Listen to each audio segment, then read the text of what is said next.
Hi hello hi hello ಸ್ಪರ್ಧಾ ಮಿತ್ರರೇ, ಧನ್ಯವಾದ ಎಲ್ಲರಿಗೂ. ಎಲ್ಲ ಸ್ಪರ್ಧಾ ಮಿತ್ರರಿಗೆ ಧನ್ಯವಾದಗಳು. ದಿನಾಂಕ 12/12/2025 ಇಂದು ಶುಕ್ರವಾರ. ಇವತ್ತಿನ ಒಂದು ಕ್ಲಾಸನ್ನು ತೆಗೆದುಕೊಳ್ಳುತ್ತಿದ್ದೇನೆ. ಹಿಂದಿನ ಕ್ಲಾಸಿನಲ್ಲಿ ನಾವು ಏನು ಮಾಡಿದ್ದೇವೆ ಅಂದರೆ ಕರ್ನಾಟಕ ಇತಿಹಾಸ ಅಥವಾ ಮಧ್ಯಕಾಲೀನ ಇತಿಹಾಸ ಬಗ್ಗೆ ನಾವು ತಿಳ್ಕೊಂಡಿದ್ದೆವು. ಇವತ್ತಿನ ಅವಧಿಯಲ್ಲಿ ನಾವು ಏನು ತಿಳ್ಕೊಬೇಕಾಯ್ತು ಅಂದ್ರೆ ಭಾರತದ ಸಂವಿಧಾನ ಬಗ್ಗೆ ತಿಳ್ಬೇಕಾಯ್ತು. ಇದ್ರ ಬಗ್ಗೆ ಭಾರತದ ಸಂವಿಧಾನ. ಆ ಭಾರತದ ಸಂವಿಧಾನ ಬಗ್ಗೆ ನಾವು ಅದರೊಳಗೆ ಏನು ತಿಳ್ಕೊದಂದ್ರೆ ಅದರೊಳಗೆ ಮೂಲಭೂತ ಹಕ್ಕುಗಳು, ಆ ಮೂಲಭೂತ ಹಕ್ಕುಗಳ ಬಗ್ಗೆ ನಾವು ತಿಳ್ಕೊಬೇಕಾಯ್ತು. ಆ ಮೂಲಭೂತ ಹಕ್ಕುಗಳ ಬಗ್ಗೆ ತಿಳ್ಕೊತ ಪೂರ್ವದಲ್ಲಿ ನಾವು ಏನು ತಿಳ್ಕೊಬೇಕಂದ್ರೆ 2025 ಡಿಸೆಂಬರ್ ತಿಂಗಳಿನಲ್ಲಿ ಯಾವುದಂದರೆ ಚಳಿಗಾಲ ಅಧಿವೇಶನ, ಬೆಳಗಾವಿ ಚಳಿಗಾಲ ಅಧಿವೇಶನದಲ್ಲಿ ನಾವು ಕೆಲವು ಅಧಿಸೂಚನೆಗಳನ್ನು ಹೊರಡಿಸಿದರು. ಆ ಅಧಿಸೂಚನೆಗಳು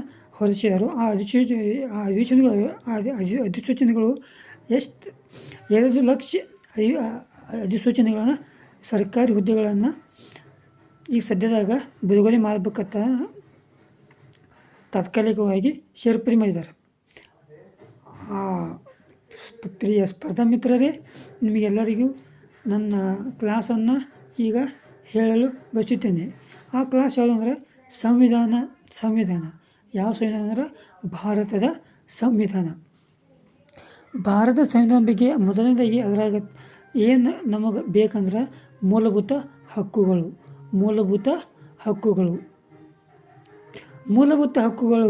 ಅದ್ರಾಗ ನಾವು ಎಷ್ಟನೇ ಭಾಗದಲ್ಲಿ ಬರ್ತಿತ್ತಂದ್ರೆ ಸಂವಿಧಾನದ 3ನೇ ಭಾಗದಾಗ ಮೂಲಭೂತ ಹಕ್ಕುಗಳು ಸೇರ್ಪಡೆ ಆಗ್ಯಾವು. ಸಂವಿಧಾನ ಎಷ್ಟನೇ ಭಾಗದ ಮೂಲಭೂತ ಹಕ್ಕುಗಳನ್ನು ನಾವು ಸೇರ್ಪಡೆ ಮಾಡಿದೆವು?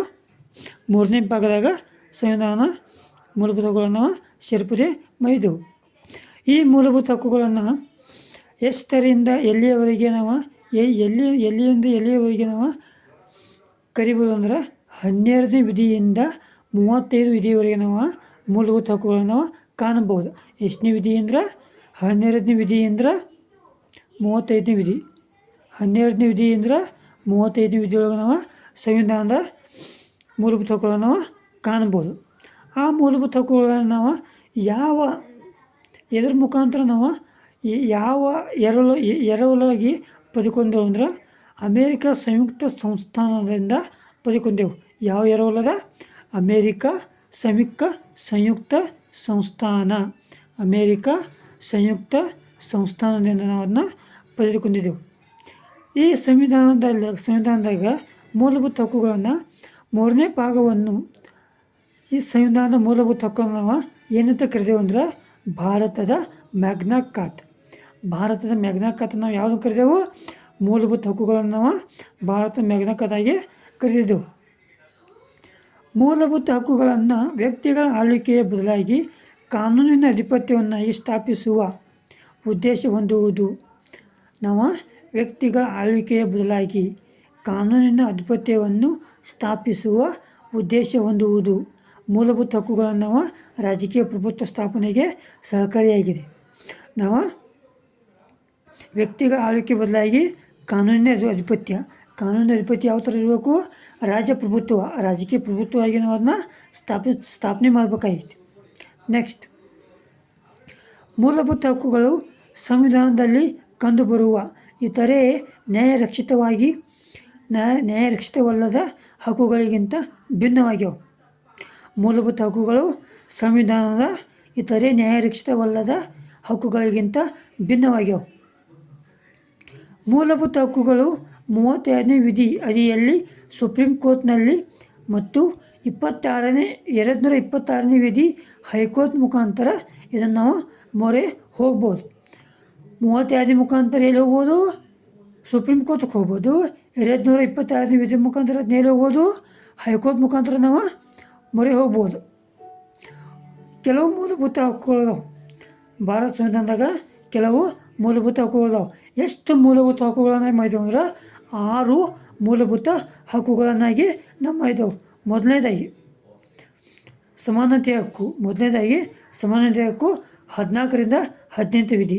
ಎರಡನೇದಾಗಿ ಸ್ವಾತಂತ್ರ್ಯ ಹಕ್ಕು 19ರಿಂದ 20. ಮೂರನೇದಾಗಿ ಶೋಷಣೆ ವಿರುದ್ಧದ ಹಕ್ಕು 23 ಮತ್ತು 24. ನಾಲ್ಕನೇದು ಧಾರ್ಮಿಕ ಸ್ವಾತಂತ್ರ್ಯದ ಹಕ್ಕು 25 ಮತ್ತು 28. ಐದನೇದು ಸಾಂಸ್ಕೃತಿಕ ಮತ್ತು ಶೈಕ್ಷಣಿಕ ಹಕ್ಕು ಎಷ್ಟನೇ ವಿಧಿ 29 ಮತ್ತು 30ನೇ ವಿಧಿ. ಕೊನೆಯದಾಗಿ ಸಂವಿಧಾನಬದ್ಧ ಪರಿಹಾರದ ಹಕ್ಕು ಅದು ಎಷ್ಟನೇ ವಿಧಿ ಅಂದ್ರೆ 32ನೇ ವಿಧಿ. ಸಂವಿಧಾನಬದ್ಧ ಪರಿಹಾರಕ್ಕೆ ನಾವು 32ನೇ ವಿಧಿಗೆ ಬರ್ತೇವೆ. 32ನೇ ವಿಧಿಗೆ ಇನ್ನೊಂದು ಎಂತ ಕರಿತೇವೆ ಅಂದ್ರೆ ಸಂವಿಧಾನದ ಆತ್ಮಸೂಚಿ ಅಥವಾ ಹೃದಯ. ಸಂವಿಧಾನದ ಹೃದಯ. ನೆಕ್ಸ್ಟ್ನಲ್ಲಿ ಕೇಳೋದು ಮೊದಲನೇದಾಗಿ ಸಮಾನತೆ ಹಕ್ಕನ್ನು ನಾವು ಎಷ್ಟನೇ ವಿಧಿಯಿಂದ ಎಷ್ಟನೇ ವಿಧಿ ತನಕ ಬರ್ತೇವೆ. 14ನೇ ವಿಧಿ ಅಂದ್ರೆ 18ನೇ ವಿಧಿ. ಮೊದಲನೇದಾಗಿ ಕಾನೂನಿನ ಮುಂದೆ ಎಲ್ಲರೂ ಸಮಾನರು. ಅದು ಎಷ್ಟನೇ ವಿಧಿ ಅಂದ್ರೆ 14ನೇ ವಿಧಿ. ಎಷ್ಟನೇ ವಿಧಿ ಅದ 14ನೇ ವಿಧಿ. ಎರಡನೇದಾಗಿ ಸಾರ್ವಜನಿಕ ಆಧಾರದ ಮೇಲೆ ತಾರತಮ್ಯ ನಿಷೇಧ ಎಷ್ಟನೇ ವಿಧಿ ಅದ 15ನೇ ವಿಧಿ. ನೌಕರಿಯಲ್ಲಿ ಸಮಾನತೆ ಎಷ್ಟನೇ ವಿಧಿ 16ನೇ ವಿಧಿ.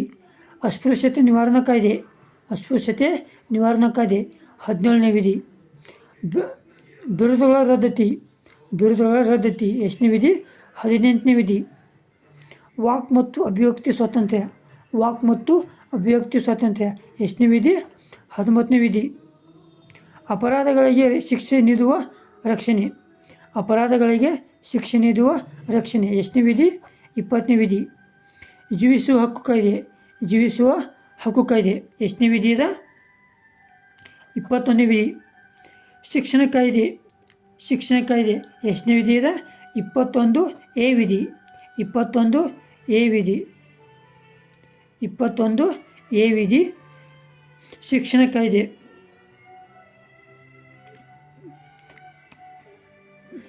ಮಾನವರ ಅಕ್ರಮ ಮಾರಾಟ ನಿಷೇಧ ಎಷ್ಟನೇ ವಿಧಿ ಇದೆ 23ನೇ ವಿಧಿ. ಸಾರಿ ಫ್ರೆಂಡ್ಸ್, ಇನ್ನೊಂದು ಬಿತ್ತೇನೆ. ಬಂಧನ ಸೆರೆವಾಸದ ವಿರುದ್ಧದ ರಕ್ಷಣೆ ಎಷ್ಟನೇ ವಿಧಿ ಅದ 22ನೇ ವಿಧಿ. ಮಾನವರ ಅಕ್ರಮ ಮಾರಾಟ ನಿಷೇಧ ಎಷ್ಟನೇ ವಿಧಿ ಅದ 23ನೇ ವಿಧಿ. ನೆಕ್ಸ್ಟ್, ಕಾರ್ಖಾನೆಗಳಲ್ಲಿ ಮತ್ತು ಅಪಾಯಕಾರಿ ಸ್ಥಳಗಳಲ್ಲಿ ಮಕ್ಕಳ ನೇಮಕ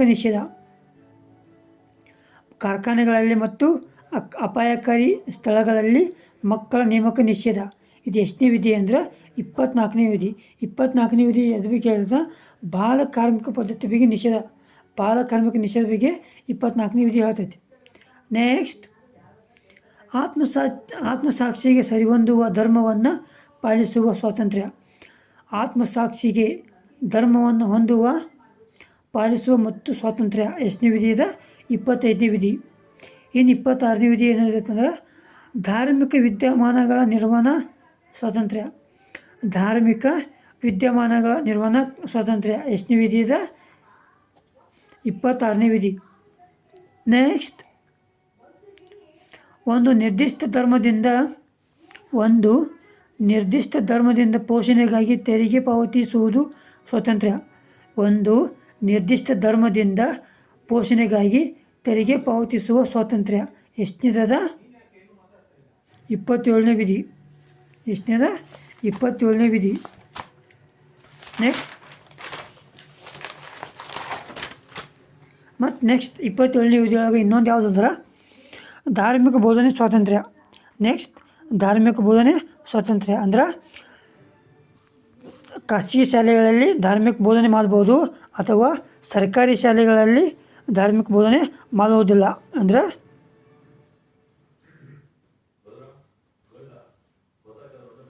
ಖಾಸಗಿ ಶಾಲೆಯೊಳಗೆ ಧಾರ್ಮಿಕ ಬೋಧನೆ ಮಾಡ್ಬೋದು, ಆದರೆ ಸರ್ಕಾರಿ ಶಾಲೆಗಳೊಳಗೆ ಧಾರ್ಮಿಕ ಬೋಧನೆ ಮಾಡುವಂತಿಲ್ಲ. ನೆಕ್ಸ್ಟ್ 29ನೇ ವಿಧಿ ಏನಾದೈತಂದ್ರೆ ಅಲ್ಪಸಂಖ್ಯಾತರ ಹಿತಾಸಕ್ತಿ ಸಂರಕ್ಷಣೆ. ಅಂದರೆ ಎಷ್ಟನೇ ವಿಧಿ 29ನೇ ವಿಧಿ.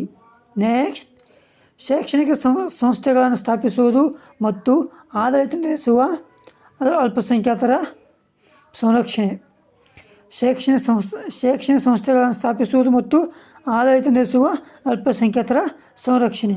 ಇದು ಎಷ್ಟನೇ ವಿಧಿ ಅಂದ್ರೆ 30ನೇ ವಿಧಿ. ಎಷ್ಟನೇ ವಿಧಿ ಅದ? 30ನೇ ವಿಧಿ. ನೆಕ್ಸ್ಟ್ ವಿಧಿ ಯಾವುದಂದ್ರೆ ಸಂವಿಧಾನ ಪರ್ಯಾಯಬದ್ಧ ಹಕ್ಕು.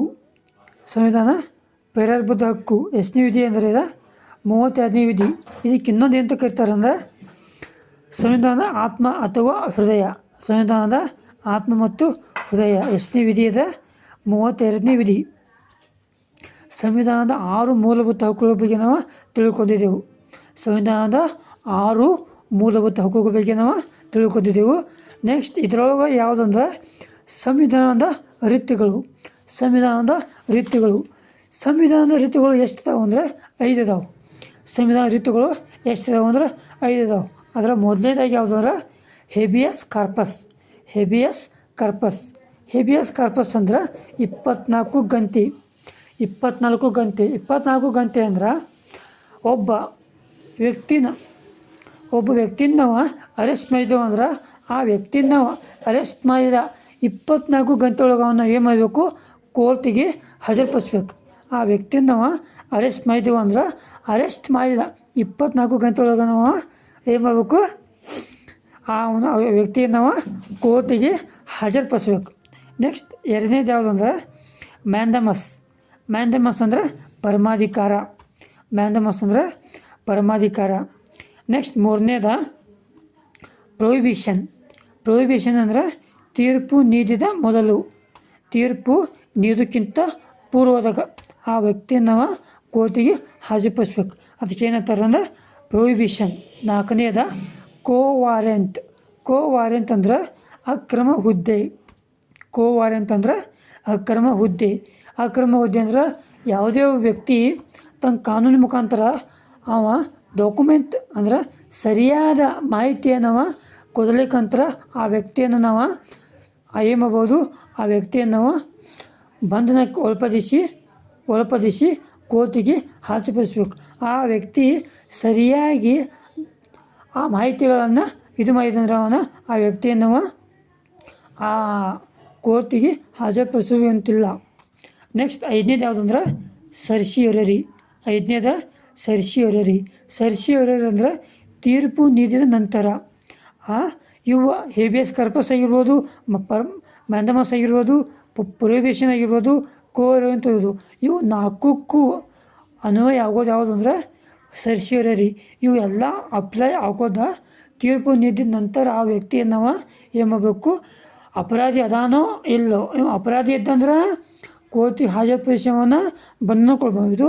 ಅವ ನಿರಪರಾಧಿ ಇದ್ದಂದ್ರೆ ಅವನ್ನ ತಕ್ಷಣ ಬಿಡುಗಡೆ ಮಾಡಬಹುದು. ನೆಕ್ಸ್ಟ್ 32ನೇ ವಿಧಿ ಮುಖಾಂತರ ಸುಪ್ರೀಂ ಕೋರ್ಟ್ಗೆ ಹೋಗ್ಬೋದು. 222ನೇ ವಿಧಿ ಮುಖಾಂತರ ಹೈಕೋರ್ಟ್ಗೆ ಹೋಗ್ಬೋದು. ಪ್ರಿಯ ಸ್ಪರ್ಧಾ ಮಿತ್ರರೇ, ನಾವು ಮೂಲಭೂತ ಹಕ್ಕುಗಳ ಬಗ್ಗೆ ತಿಳ್ಕೊಂಡೆವು. ಸಂವಿಧಾನದಾಗ ಮೂಲಭೂತ ಹಕ್ಕುಗಳ ಬಗ್ಗೆ ತಿಳ್ಕೊಂಡೆವು. ನೆಕ್ಸ್ಟ್ ಯಾವುದಂದ್ರೆ ರಾಜ್ಯ ನೀತಿ ನಿರ್ದಿಷ್ಟ ತತ್ವಗಳನ್ನು ನೆಕ್ಸ್ಟ್ ಅವಧಿಯಲ್ಲಿ ನಾವು ತಿಳಿದುಕೊಳ್ಳೋಣ. Thank you. ಧನ್ಯವಾದಗಳು ವಿದ್ಯಾರ್ಥಿಗಳೇ.